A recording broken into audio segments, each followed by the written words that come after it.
เคสบายดีน้องๆและเพื่อนๆทุกคนเนาะมื้อนี้จะพาทุกคนไปเรียนรู้บทสนทนาภาษาจีนเกี่ยวกับการเข้าพักในโรงแรมหรือว่าการเช็กอินเข้าพักในโรงแรมเนาะโอเคว่าจะสนทนาแบบใดโอเคเพื่อบ่ให้เสียเวลาพวกเราไปเรียนนำกันเลยโอเคเฮามาเบิ่งนำกันเลยเนาะอยู่ในนี้入住登记ตัวนี้มันจะเป็นการเช็กอินเข้าพักเนาะ入住登记โอเคเฮามาเบิ่งนำกันอยู่ในนี้มันจะมี前台กับ客人前台ก็คือ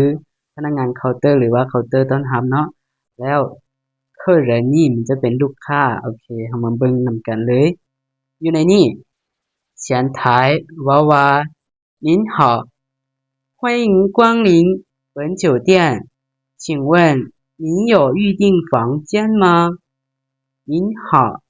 欢迎光临本酒店请问您有预订房间吗您好欢迎光临本酒店请问您有预订房间吗แปลว่าสบายดี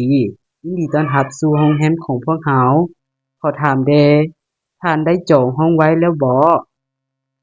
เวลานี้客人หรือว่าลูกค้าก็ตอบว่า你好我有预订我姓王预订了一间标准间你好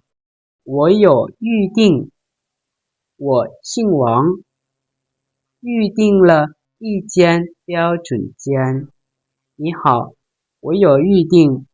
我姓王预订了一间标准间แปลว่าสบายดีค่อยได้จองไว้แล้วค่อยนามสกุลหวังได้จองห้องมาตรฐานไว้1ห้องหลังจากนั้น前台ก็ว่า请稍等我查一下好的王先生您的房间是802号请出示您的身份证或护照请稍等我查一下好的王先生您的房间是802号请出示您的身份证或护照แปลว่ากรุณารอท่าแป๊บนึงค่อยขอกดสอบเบิ่งข้อมูลก่อนได้แล้วท่านหวังห้องของท่านแม่นห้องเบอร์802กรุณาแสดงบัตรประจำตัวหรือหนังสือเดินทางของท่านหลังจากนั้น客人ก็ว่า这是我的护照这是我的护照นี่แม่นหนังสือเดินทางของข้อยหลังจากนั้น前台ก็ว่า谢谢请填写这张入住登记表谢谢请填写这张入住登记表โอเคอยู่นี่คำว่า谢谢ตัวทางหลังที่ยินท่านจะบ่มีเสียงเด้อแต่ว่าพิมพ์ผิดซื่อๆเนาะ谢谢请填写这张入住登记表แปลว่าขอบใจกรุณาเขียนแบบฟอร์มการเข้าพักนี้หลังจากนั้น客人ก็ว่า好的好的โดยหลังจากนั้น前台ก็เว้าอีกว่า这是您的房卡请拿好早餐时间是早上7点到9点餐厅在2楼有什么需要可以拨0联系我们这是您的房卡请拿好早餐时间是早上7点到9点餐厅在2楼有什么需要可以拨0联系我们นี่แปลว่านี่แม่นบัตรห้องพักของท่านกรุณาเก็บรักษาให้ดี